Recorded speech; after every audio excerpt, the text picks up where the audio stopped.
అందరికీ praise lord. దేవుని నామానికి మహిమ కలుగును గాక. మీరందరూ బాగున్నారు కదా? మీరు పెడుతున్న ప్రతి ప్రార్థన రిక్వెస్ట్కి అందరూ మేము ప్రార్థన చేస్తూ ఉన్నాం.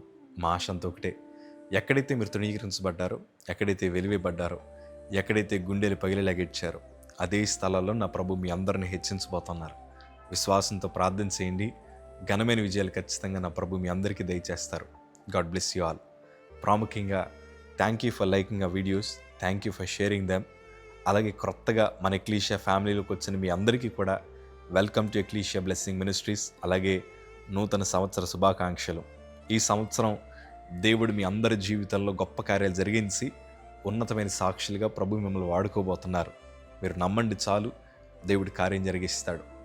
ఈరోజు దైవజనుడిగా నా హృదయపూర్వకంగా అనుభవంతో మాట చెప్తున్నాను. దేవుడిని ఆశ్రయించే వారికి దేవుడు ఘనమైన విజయాలు ఇస్తాడు. మన ఊహకు అందని విజయాలు ప్రభు ఇస్తారు. ఈరోజు మీకు ఒక రాజుని పరిచయం చేయాలని ఆశపడుతున్నాను. ఉజ్జియా, ఈ పేరు మీరు విన్నారు కదా. ఆ పేరుకి అర్థం ఏంటి తెలుసా? గాడ్ ఈజ్ మై స్ట్రెంగ్త్, యెహోవా నా బలము. చక్కటి పేరు పెట్టుకున్నాడు. ఆ పేరుకు తగ్గ విజయాలే దేవుడు తనకు దయచేస్తూ వచ్చారు. ఎందుకంటే దేవుడే తన బలము కాబట్టి. అతడు 16 సంవత్సరాలకి సింహాసనం ఎక్కాడు. ఈ మాట చదువుదాం. దినవృత్తాంతములు 2వ గ్రంథము 26వ అధ్యాయము 5వ మాట చదవగలిగితే, దేవుని ప్రత్యక్షత విషయమందు తెలివి కలిగిన జకరియా దినములలో అతడు దేవుణ్ణి ఆశ్రయించెను. అతడు యెహోవాను ఆశ్రయించినంత కాలము దేవుడు అతనిని వర్ధిల్లజేసెను. దేవుడు చక్కగా వర్ధిల్లింపజేశాడు. అతడికి విజయాలు దేవుడు అనుగ్రహిస్తూ వచ్చారు.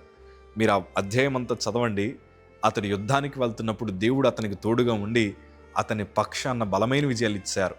అంతేకాదు, చక్కటి జ్ఞానం ఇచ్చాడు.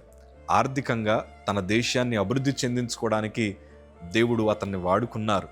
గుమ్మములు కట్టించాడు, పట్టణాలు కట్టించాడు, ఆ వ్యవసాయాన్ని అభివృద్ధి చేశాడు. చక్కగా అనేక స్థలాల్లో దేవుడు తనని బలపరుస్తూ వచ్చారు.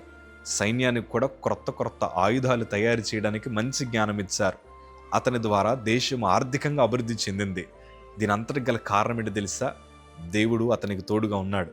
ఈ సంగమా, ఈ వీడియో చూస్తున్న మీ జీవితంలో కూడా, అయ్యా నా కుటుంబం అభివృద్ధి చెందాలి, నేను అడుగుపెట్టు ప్రతి స్థలంలో విజయం రావాలి, ఇప్పటిదాకా ఎన్నో ఓటములు చూస్తూ వచ్చాను, ఇప్పటిదాకా ఎన్నో కన్నీటి పర్యాయాల మధ్యన మునిగిపోయాను, నా పిల్లల భవిష్యత్తు బాగుంటలేదు, నేను ఉద్యోగం చేస్తున్నాను కానీ కష్టానికి తగిన ప్రతిఫలాలు రావట్లేదు, నా ప్రయత్నాలు నేను చేస్తున్నాను కానీ వ్యాపారాలు నా చేతిలో ఉండట్లేదు, ఉద్యోగాలు రావట్లేదు, వివాహాలు జరగట్లేదు, కుటుంబం రోజు రోజుకి చూస్తుంటే అది క్షీణించిపోతుందని భయపడతానని నీతో ప్రభు మాట్లాడుతున్నారు.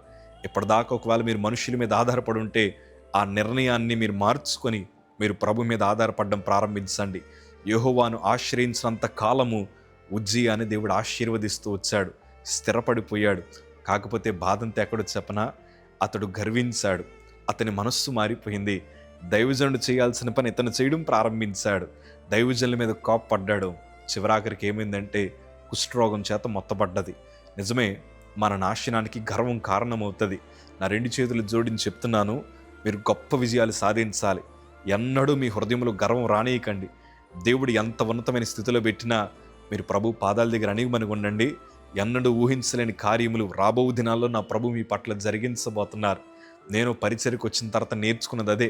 ప్రభా, నువ్వు ఆస్తి ఇవ్వకపోయినా పర్వాలేదు, ధనం ఇవ్వకపోయినా పర్వాలేదు, నాకు పేరు ప్రఖ్యాతులు ఇవ్వకపోయినా పర్వాలేదు, తండ్రి చచ్చేదాకా నమ్మకంగా నీ కోసం జీవించాలని ప్రభు సన్నిధిలో తీర్మానం తీసుకుని పరిచర్య చేయడం ప్రారంభించాను. మా తల్లి నా చేతిలో ధనం పెట్టలేదయ్యా, నా చేతిలో ఆస్తిపాస్తులు కానీ లేకపోతే మాకు పెద్ద ఫ్యామిలీ బ్యాక్గ్రౌండ్ ఏమీ లేదు. మా తల్లి నా చేతిలో బైబిల్ పెట్టంది. అయ్యా, నువ్వు ప్రభుతో సహవాసం చెయ్యి, నువ్వు ఆయన మీద ఆధారపడు, ఆయనే నీ బ్రతుకును మారుస్తాడు, స్థిరపరుస్తాడని మా తల్లి నాకు వాక్యాన్ని చేతిలో పెట్టింది. గొప్ప కృప ఏంటో చెప్పన, ఆ వాక్యమే నన్ను ఆశీర్వదించింది. ఆ వాక్యమే మమ్మల్ని బలపరిచి విజయాల వైపు నడిపించింది.